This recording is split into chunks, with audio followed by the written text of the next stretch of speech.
इस ट्रायंगल में एक एंगल हमें गिवन है और वो एंगल है सी। एंगल सी गिवन है 60 डिग्री और इन दोनों साइड्स बी और सी जो है इनका रेशियो गिवन है √2 एंड √3, राइट। तो देखिए हम लोग यहाँ पर साइन रूल का यूज करेंगे। साइन रूल के हेल्प से हम लोग इजीली जो भी हमें चाहिए, हमें एंगल ए पूछा है, एंगल ए क्या होगा ये पता करना है, तो इजीली हम लोग फाइंड आउट कर सकते हैं। बस ध्यान से लास्ट तक देखेंगे, सारा बात समझ आएगा। तो हम लोग देखिए साइन रूल जो भी जानते हैं उस चीज़ को लिखेंगे, बट पहले जो गिवन है उसे लिख देते हैं 60 degree and B is to C जो गिवन है ना वो है √2 इज टू क्या √3 ये दिया हुआ है।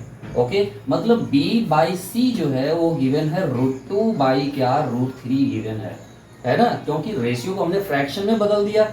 अब इसके बाद देखिए हम लोग साइन रूल क्या जानते हैं, a by sine A equal to b by sine b equals to C by sine C, ये जो होता है इक्वल होता है, ठीक है, प्रोपोर्शनल होता है ये। अब यहाँ के बाद अगर हमें क्या है b और c गिवन है ना उनका रेशियो, तो इन दोनों को हम एक साथ ले लेते हैं और अगर हम b बाई सी फाइंड करते हैं तो साइन b बाई साइन सी हमें मिलेगा।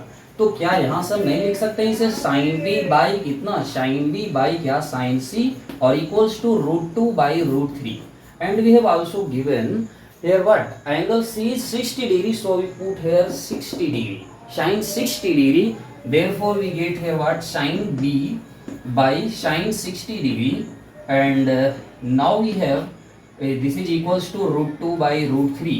अब यहाँ के बाद क्रॉस मल्टीपल कर लीजिए, ये एंगल B है, तो यहाँ से हमें क्या मिल जाएगा, यहाँ से मिल जाएगा हमें sin B equals to √2 by √3 और sin 60 डिग्री को उधर ले जाएंगे, मतलब multiplying on both side by sin 60 degree, then we write here the value of sin 60 degree which is √3 by 2। तो √3 बाई 2 यहाँ पर पुट कर देंगे, √3 कैंसिल हो जाएगा और ये √2 से √2 टाइम्स में, मतलब यहाँ से हमें मिल गया क्या sin b इक्वल्स टू कितना, तो 1 बाई √2। इसका मतलब हमें एंगल b मिल गया कितना, एंगल b हो जाएगा कितना 45 डिग्री। देयरफॉर हम लिख सकते हैं कि b इक्वल्स टू हो जाएगा 45 डिग्री। क्या हमें यही चाहिए था?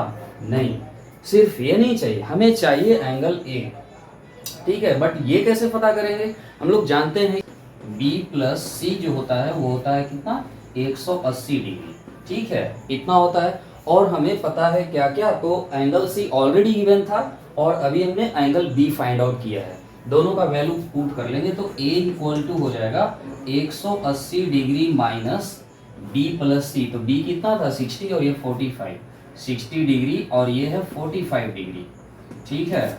और जब इन दोनों को हम लोग सॉल्व कर लेंगे तो यहाँ से हमें क्या मिलेगा, ये हो जाएगा 180 डिग्री और माइनस 5 कितना, ये हो जाएगा 75 डिग्री। तो 75 डिग्री हो जाएगा एंगल ए का measurement. I hope you all have understood it. Thank you very much for watching.